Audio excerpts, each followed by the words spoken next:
नमस्कार। आज हम लोग बिहार बोर्ड द्वारा संचालित कक्षा 10 के प्यूसम द्वितीय भाग के 7वें पाठ को देखेंगे। पाठ का नाम है नीति श्लोकाः। बिना समय गवाए हम लोग अपने पाठ पे चलते हैं। चलिए, नीति श्लोकाः पाठ का नाम है। सप्तमः पाठ, 7वां पाठ, नीति श्लोकाः। श्लोकाः बहुवचन है। श्लोकः श्लोकाः बहुवचन में है। नीति श्लोक, नीति श्लोक ऐसे श्लोक जो हमारे जीवन में हमें आदर्श स्थापित करने के लिए या जीवन के लिए जो आवश्यक श्लोक नीति श्लोक कहलाते हैं। चलिए हम लोग देखते हैं। पहले हम लोग पाठ में जो परिचय अंश है उसको हम लोग देखते हैं। अयम पाठः, एक बार मैं वाचन कर दे रहा हूँ, उसके बाद आप लोग। अयम पाठः सुप्रसिद्धस्य ग्रंथस्य महाभारतस्य उद्योगपर्वणः अंशविशेषः अध्यायः 43 रूपाया विदुरनीतिः संकलितः। युद्धम आसन्नं प्राप्य धृतराष्ट्रो मन्त्रिप्रवरं विदुरं स्वचित्तस्य शान्तये कांश्चित् प्रश्नान् नीतिविषयकान् पृच्छति। तेषां समुचितोत्तरं विदुरो ददाति। तदेव प्रश्नोत्तररूपं ग्रन्थरत्नं विदुरनीतिः। इयमपि भगवद्गीतेव महाभारतस्य अंगमपि स्वतंत्र ग्रंथरूपा वर्तते। इस प्रकार से है। अभी इसके अर्थ पे हम लोग देखते हैं। अयम पाठः, अयम पाठ, यह पाठ सुप्रसिद्धस्य ग्रंथस्य, सुप्रसिद्ध ग्रंथ, यह पाठ सुप्रसिद्ध ग्रंथ महाभारतस्य, महाभारत के उद्योग पर्वणः, उद्योग पर्व से विशेष अंश रूपाया रूप में विदुर नीति संकलित, विदुर नीति से संकलित है, लिया गया है। क्या अर्थ है? यह पाठ सुप्रसिद्ध ग्रंथ महाभारत के उद्योग पर्व से विशेष अंश के रूप में विदुर नीति से संकलित है। ठीक है, इस प्रकार से हम लोग इसका अर्थ निकालेंगे। युद्धम आसन्नम प्राप्य, युद्ध को प्राप्य, आसन्नम युद्ध प्राप्त, आसन्नम प्राप्य युद्ध को होता हुआ देखकर, मतलब युद्ध को नजदीक देखकर, युद्ध निश्चित है ऐसा सोच करके धृतराष्ट्र मंत्री प्रवरम, मतलब प्रवर मंत्री हैं और प्रवर मंत्री हैं, यानी श्रेष्ठ मंत्री हैं।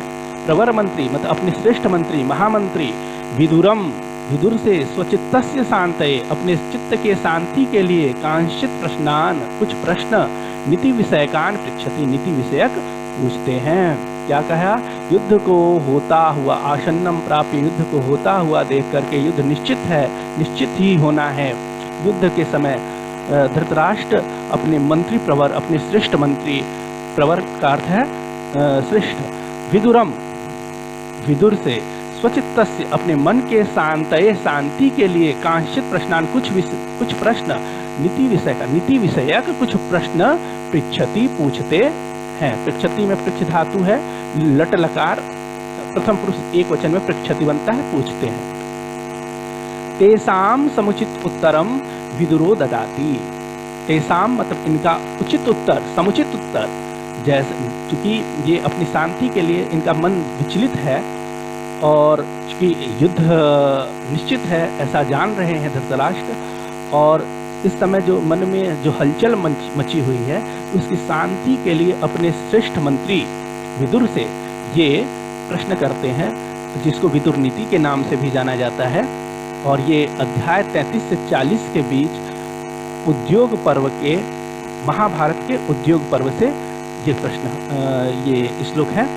तो महाभारत में उद्योग पर्व है, मतलब पर्व क्या है यहाँ पर, तो बता दिया जाए कि महाभारत बहुत बड़ा ग्रंथ है। लक्ष्य श्लोकात्मक कहा गया है कि 1 लाख श्लोकों वाला, लक्ष्य श्लोकात्मक 1 लाख श्लोकों वाला महाभारत है। और इस महाभारत को जिस प्रकार से हम किसी ग्रंथ को अध्यायों में विभाजित करते हैं, अध्याय में विभाजित होते हैं, पाठ में विभाजित होते हैं, उस प्रकार से महाभारत उद्योग पर्व में विभाजित है, 18 पर्वों में विभाजित है और पर्वों के अंदर अध्याय हैं। तो एक पर्व उद्योग पर्व है, एक पर्व उद्योग पर्व है और इसमें अध्याय 33 से 40 के बीच के ये श्लोक आपको पढ़ने के लिए दिए गए हैं, जो कि नीति विषय है। ऐसे समझिए, तेसाम समुचित उत्तरम, आगे देखते हैं हम लोग, तेसाम समुचित उत्तरम, उनका उचित उत्तर विदुरो ददाति, विदुर देते हैं, तदेव प्रश्नोत्तर रूपम ग्रंथ रत्नम विदुर नीति। आगे देखें, तदेव, तद मतलब वह ही प्रश्नोत्तर रूप, कैसा प्रश्न, तो प्रश्नोत्तर रूप, धृतराष्ट्र का प्रश्न और विदुर का उत्तर, यह रूप प्रश्नोत्तर रूप ग्रंथ रत्नम, ग्रंथ रत्न के रूप में विदुर नीति के नाम से जाना जाता है। तदेव प्रश्नोत्तर रूपम, यह ही प्रश्नोत्तर रूप ग्रंथ रत्नम, ग्रंथ रत्न मतलब ग्रंथों में रत्न है, ऐसा ग्रंथ है जिसमें हर विषय समाहित है। तो विदुर नीति से यह प्रश्न बनता है। इयमपि भगवद्गीतेव महाभारतस्य अंगम अपि स्वतंत्र ग्रंथ रूपा वर्तते। इयमपि यह भी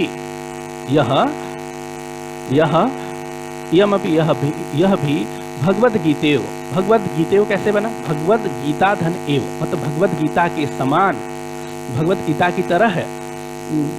महाभारतस्य अंगम अपि, महाभारत का अंग होता हुआ भी स्वतंत्र ग्रंथ रूपा वर्तते, स्वतंत्र ग्रंथ के रूप में है। कहने का मतलब ये है कि भगवद गीता भी महाभारत का ही अंग है, जो एक स्वतंत्र ग्रंथ है। उसी प्रकार से विदुर नीति भी एक स्वतंत्र ग्रंथ के रूप में प्रचलित है। विदुर नीति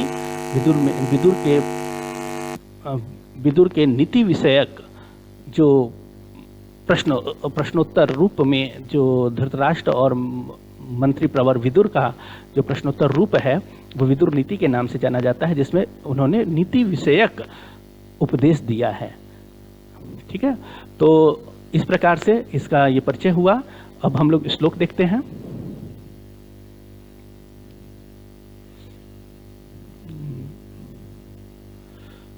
इसको मिटा देते हैं।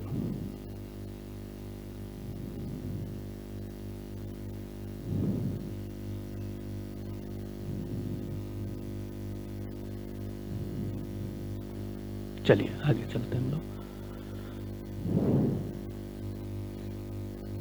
अब श्लोक पे आते हैं हम लोग।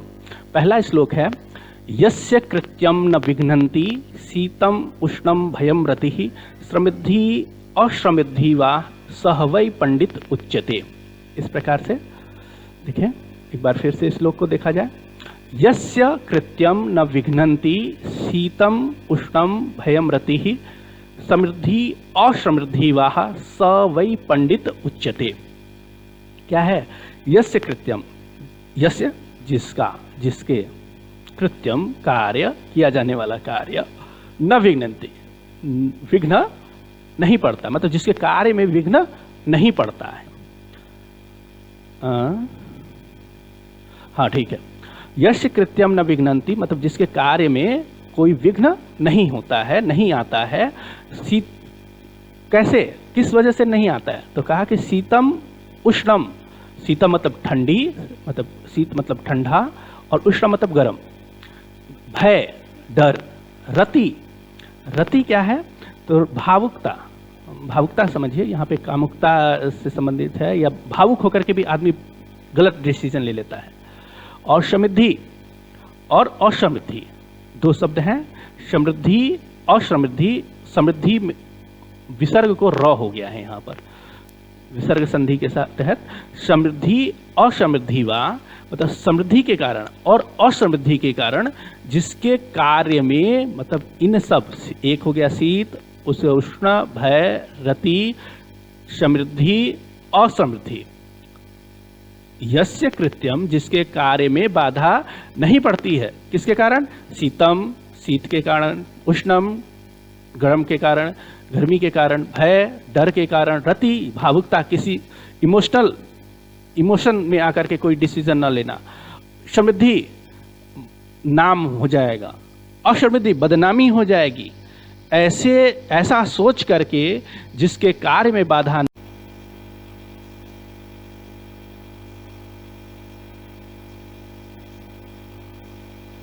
सह वै पंडित उच्यते, वह ही पंडित कहा जाता है। इस प्रकार से हमने इस श्लोक को देखा। अब दूसरा श्लोक है तत्वज्ञः सर्वभूतानां योगज्ञः सर्वकर्मणां उपायज्ञो मनुष्याणां नरः पंडित उच्यते। ऐसे है, ज्ञ है यहाँ पर भी ज्ञ है और यहाँ पर भी ज्ञ है। ठीक है, ज्ञ जानने वाला, ज्ञ जानने वाला, ज्ञ जानने वाला। तत्वज्ञः तत्व को जानने वाला, किसके तत्व को? सर्वभूतानां, सभी भूतों के, सभी जीवों के, भूत अर्थात जीव, सभी जीवों के तत्व को जानने वाला। मतलब कि तत्व मतलब सही अर्थ को जानने वाला।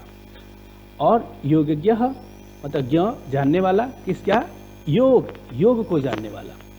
योग अर्थात नियम, सभी कर्म के सर्वकर्मणाम योगज्ञ, यानी सभी कर्म का नियम, योग अर्थात नियम को जानने वाला। उपायज्ञो मनुष्याणाम, और उपाय को जानने वाला। ज्ञ उपाय मतलब जानने वाला, किसका? उपाय, उपाय को जानने वाला, किसके उपाय को जानने वाला? मनुष्याणाम, सभी मनुष्य के उपाय को जानने वाला। नरः नर पुरुष पंडित उच्यते, पंडित कहा जाता है। ठीक है, देखिए इसको ठीक से।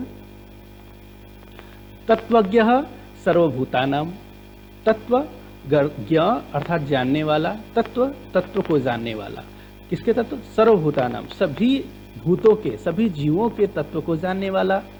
योगज्ञः सर्वकर्मणाम, सभी योग को मतलब सभी नियम को जानने, सर्वकर्मणाम सभी कर्म का नियम जानने वाला, कोई कार्य कैसे होगा इसका नियम जानने वाला, सभी काम हर कार्य को का जो नियम जानता हो। और उपायज्ञो मनुष्याणाम, सभी मनुष्यों के उपाय को जानने वाला, मतलब किस मनुष्य के साथ कैसा व्यवहार करना चाहिए, इनके साथ सठ के साथ कैसा व्यवहार करना चाहिए, अच्छे सज्जन के साथ कैसा व्यवहार करना चाहिए, इस उपाय को जानने वाला मनुष्य के हर मनुष्य के उपाय को जानने वाला। नरः नर मनुष्य पंडित कहा जाता है, पंडित कहा जाता है। ठीक है, अनाहुत प्रविशति अपृष्टो बहुभाषते अविश्वस्ते विश्वसीति मूढ़ चेता नराधमः। नीच व्यक्ति, मूर्ख व्यक्ति का लक्षण देते हुए कहा इन्होंने, विदुर ने, कि अनाहुता प्रविशति, आहुत बुलाया, अनाहुता बिना बुलाए, बिना बुलाए प्रविशति जो प्रवेश करता है, यानी बिना बुलाए कहीं कोई जाता है। अपृष्टो बहुभाषते, अपृष्ट मतलब पूछना, अपृष्टो बिना पूछे, बिना पूछे बहुभाषते, बिना पूछे जो बहुत बोलता है। और अविश्वस्ते मतलब विश्वास, अविश्वसनीय व्यक्तियों पर जो विश्वास योग्य नहीं है, विश्वसीति उस पर विश्वास करता है, ऐसा मूढ़ चेता, ऐसा मूर्ख, नराधमः नरों में अधम है, नीच है।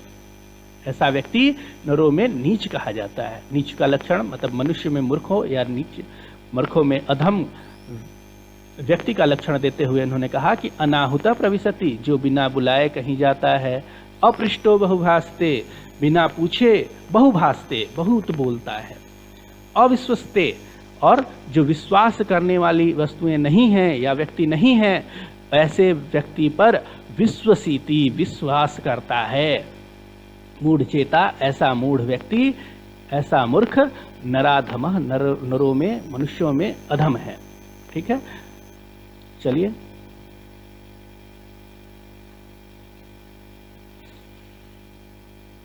इस प्रकार से इस पाठ को यहीं पे हम लोग रोकते हैं और इसकी बाकी कक्षाएं आगे हम लोग आगे वाले वीडियो में देखेंगे। तब तक के लिए धन्यवाद।